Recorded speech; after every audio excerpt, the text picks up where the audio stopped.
Hello, welcome to Now Tell Us. Now, this is where guests come and tell us a story. They come and educate us, they come and inspire us, or even highlight a cause that we could be interested in. And you're also welcome if you have a story to tell, if you have something to say. This is Now Tell Us. So we are inviting you.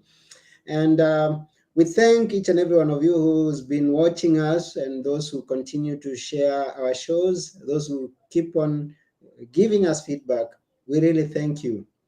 We remind you that past episodes and future episodes and these episodes can be found at nowtellus.com. That's www.nowtellus.com. And now, today we have a guest with us who is going to be telling us about reprogramming for success. Reprogramming for success. So, welcome to the show, Janet Schmidt. Hi, Janet. Oh. Hi, thank you so much for having me today. Yeah, it's such an honor to have you here because we are interested to hear what you have to tell us about reprogramming for success. But before we go into that, we would like to know who is Janet Elaine Schmidt? Well, Janet Lane Schmidt grew up in Wyoming and Colorado. Wyoming, in a very small town called Laramie, which is where the University of Wyoming is. And I grew up very economically challenged. And as I went through life, I went through college, I got married, I was always interested, I must add, in energy, in quantum physics, in Reiki, in the laying of hands. At 10 years old, I was doing the laying of hands on horses out in the field. So I was always interested in that, but I went into mainstream. I got married when my son was about 8 years old, and he's 29 today, so it will give people a reference. I went through a really tough divorce, and I ended up with a large sum of money. Now, I was always the child that helped the underserved growing up. And so I thought, well, now I have an opportunity to help the underserved, both nonprofit and individual alike. And so I started giving money away. And in that process, people started hanging on to me for only my money. And I had a really hard time saying no. So through that, I found myself in arbitration because my financial advisor, who was with a internationally well-known firm that's well-known today even, made an investment outside the scope of the firm and lost almost all my money. And I'm in arbitration now. And the whole time I'm in arbitration, all I can think about is I'm going to lose this money. I'm going to lose this money because I knew the statistics. And even if you win, you don't get all your money back. And so here I was thinking, I'm going to lose this money. I never once thought I wasn't going to win. I always thought I was going to win. But so we could say the quantum physics or the energy was caught up in, I'm going to lose the money. And sure enough, the financial advisor was disbarred. The firm was fined. The partner was fined. But I only got 10% of my money back. So I started looking at it more because I could understand the energy part since I studied energy and quantum physics. But there was more to this. And so I started looking into my genetic background. I started looking at the program imprinting, the epigenetics. And epigenetics says that we are imprinted or programmed from our ancestors, passed down to our parents, and our parents pass it to us from birth to about 8 years old. After that, it's anything catastrophic that happens to us. It's our friends, society that's going to dictate our beliefs, our thoughts, our behaviors, our traditions. So I started looking into that, and I came from 8 generations of ministers who signed up to be economically challenged, who gave their last cents to the underserved, and who had no money to manage. Now, this is really honorable for them, and that's the life they chose, but it wasn't what I chose. So I had to untangle what I call inherited money consciousness.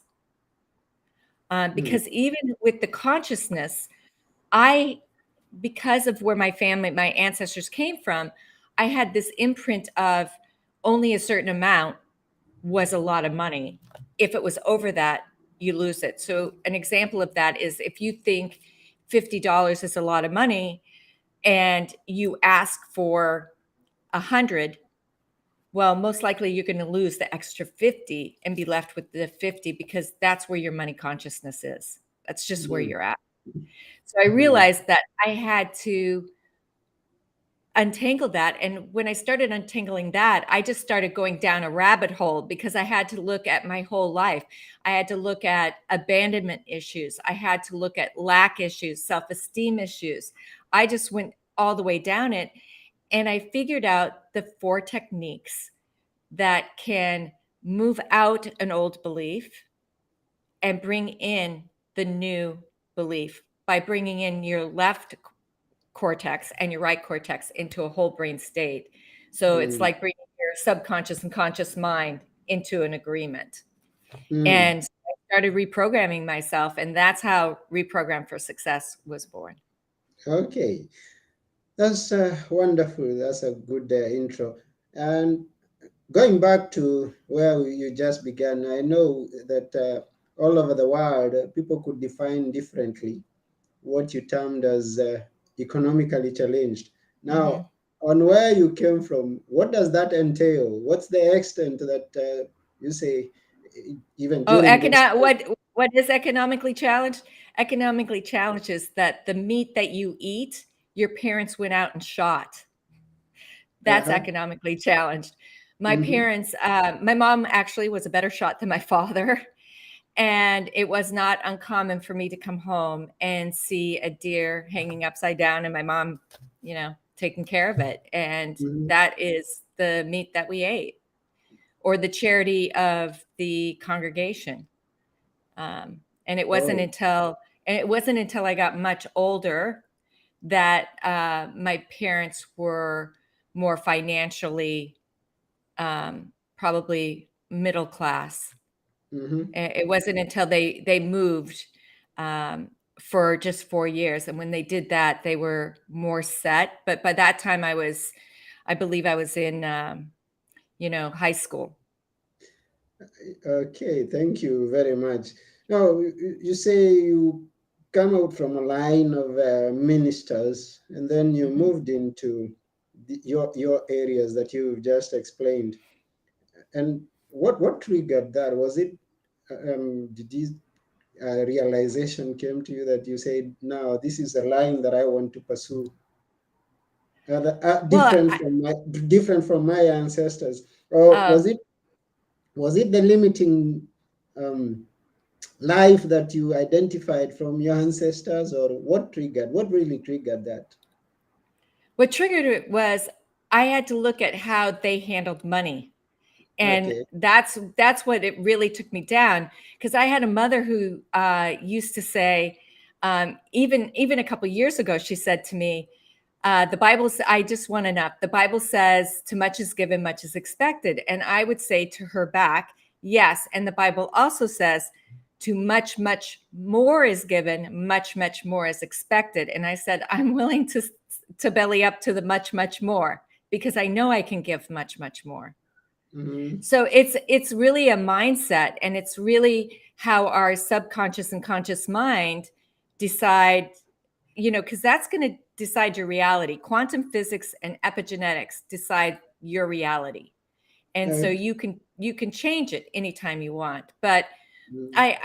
I it has nothing to do necessarily with religion. It has to do with the imprint or the way they saw life and the way they programmed their life and how it was programmed that way for generations. Mm-hmm. And we hear terms are flying past. We have always heard these terms are being thrown right, left, and center.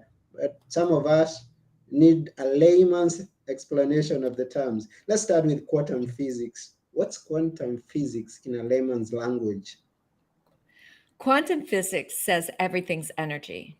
Mm-hmm. So Einstein said everything's energy and that's all there is to it. match the frequency with the reality that you wish for, and you can't help but bring it to you. That's not philosophy. That's physics. Now, I'm going Mm-hmm. to add to that. That the biochemical effects of our brains functioning shows that our cells are affected by our very thoughts, which means your thoughts have energy. Okay. Mm-hmm. Now, epigenetics, as I said, epigenetics in its broader sense. So if you have any scientists listening out there, we're talking broad sense, says that it's the imprinting, the programming or the imprinting of your ancestors passed down to your parents, and your parents pass it to Okay. us from the time that we're born to about 8 years old. Then it's your friends, anything catastrophic, and society that's going to dictate your behaviors, your beliefs, your thoughts, your traditions, everything about you. And so we have to say emotions have energy, behaviors have energy. So quantum physics and epigenetics are entangled. Mm-hmm. I think you made So, it more clear now to someone out there who's listening, who may not be having an idea of what they are. And there's also something that you call a whole brain state. Which is that? mhm. The whole brain state is when you're able to bring your left cortex and your right cortex into agreement on the Mm-hmm. new belief. Because this is the thing, your left cortex is your logical side, and it runs the right side of your body. And your right cortex is your creative side, and it runs the left side of your body. So you're like bringing them into agreement.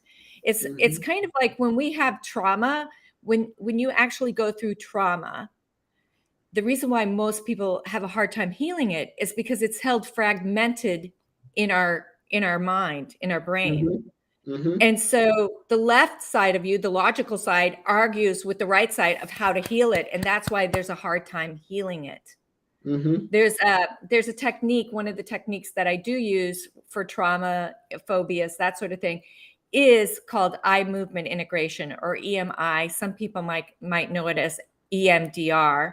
And what it does is it basically, by just moving my fingers in front of your eyes in certain directions, I'm able to cross your left cortex with your right cortex and bring you into a whole brain state on healing the trauma. And I Mm. know it sounds simplistic, and in some ways it is. I basically have my clients have at least a 90% of them have healing in the first session. They feel so much better. And what happens is people may still remember the trauma, but the feelings are disassociated. So it Mm. kind of separates.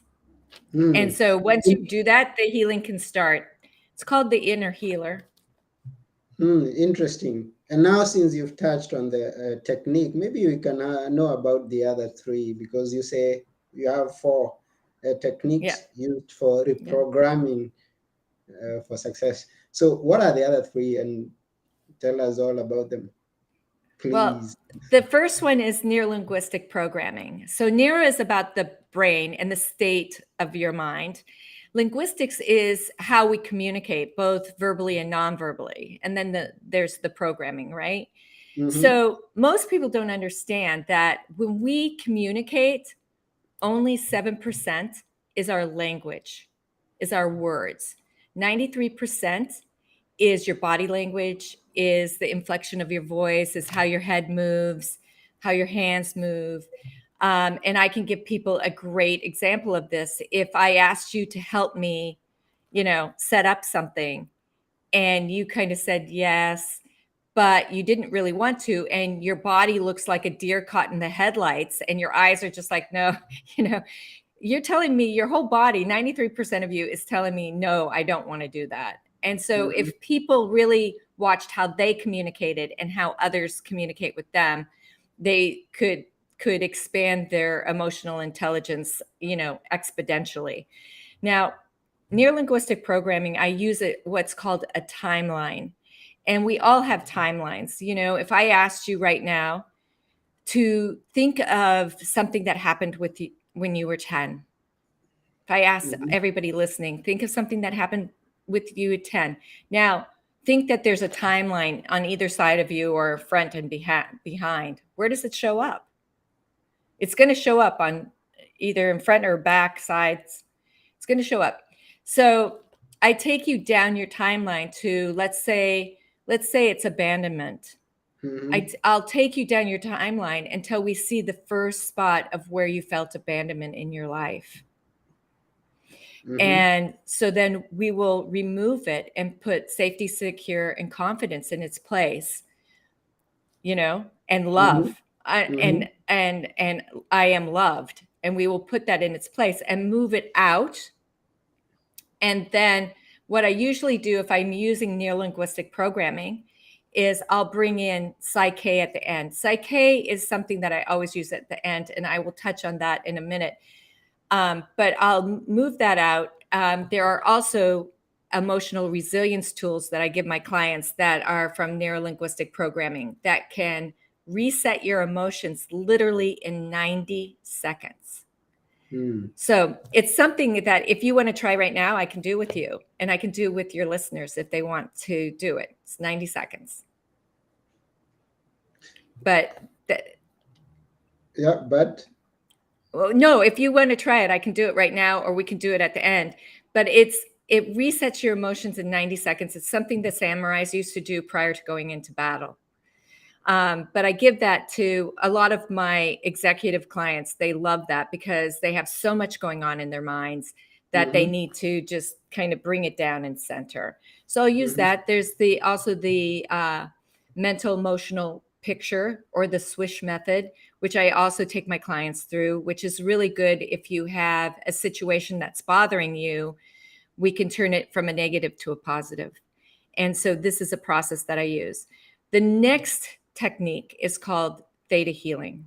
And I usually use theta healing with individuals who are used to meditating, because in that situation, it's where the client goes into a light theta state. So they'll bring energy down into their body and they go into a light theta state. And I do the same thing, but then I go into their quantum field, into their energy field, and I go down. We use the timeline again, and I will go down the timeline and we'll clear it out. And I'll even ask them, is it clear now? Can you see it? Because if they're used to meditating, they can see it. And we clear it out together again. And then we put in the new positive self-limitless belief. And then I come back in with psyche again. Now, I'll move to psyche because I've talked about it now a couple of times. Psyche was invented by Rob Williams. It has been around for, I think, over 30 years now. It is where you bring the left cortex and the right cortex into a whole brain state on your new belief. It doesn't move out the old belief because it believes that by replacing it, you're replacing it with a limitless belief. So you are replacing the self-limiting belief with the self-enhancing belief.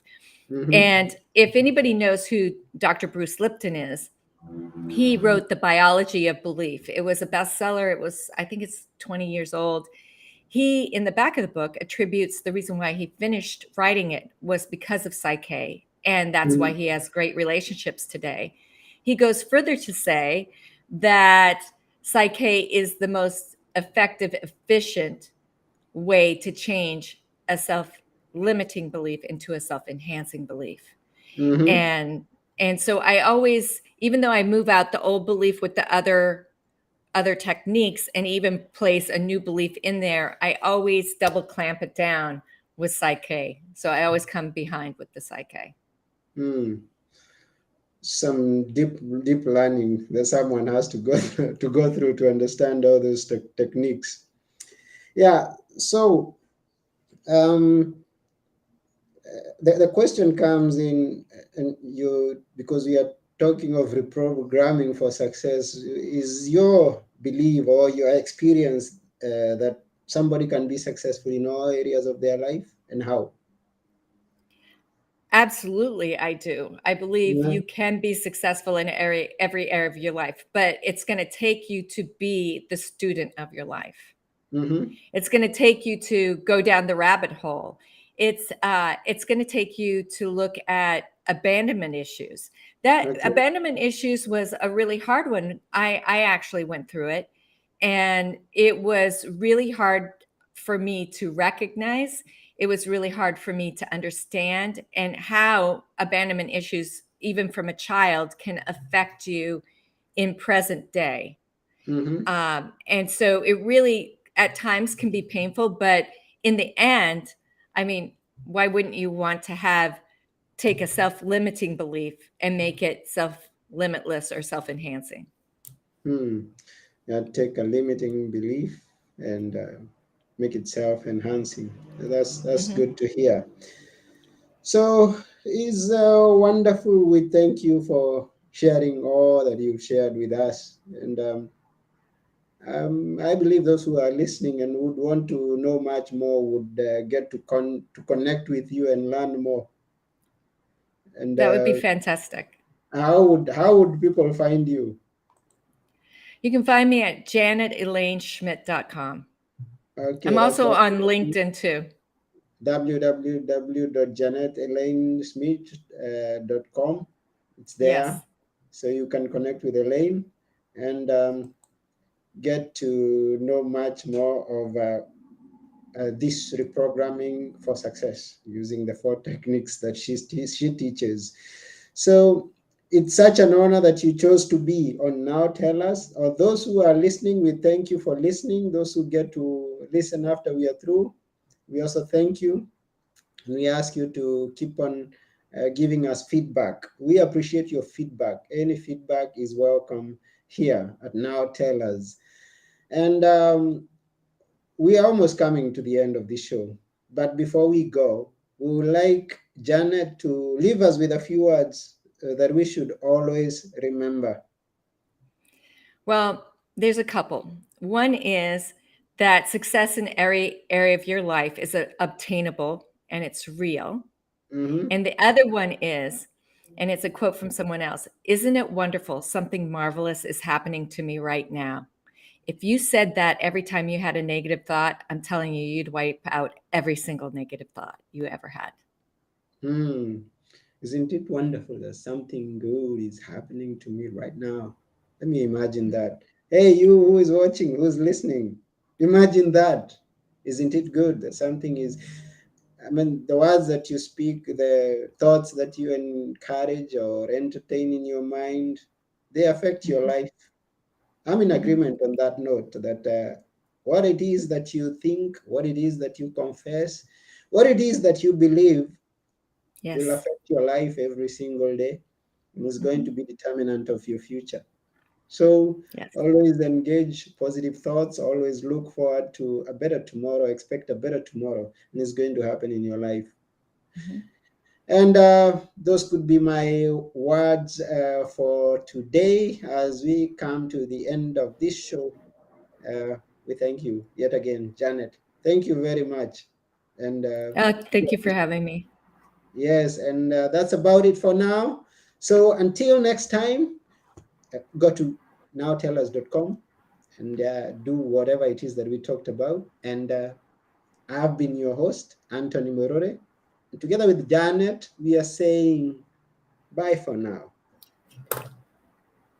Bye.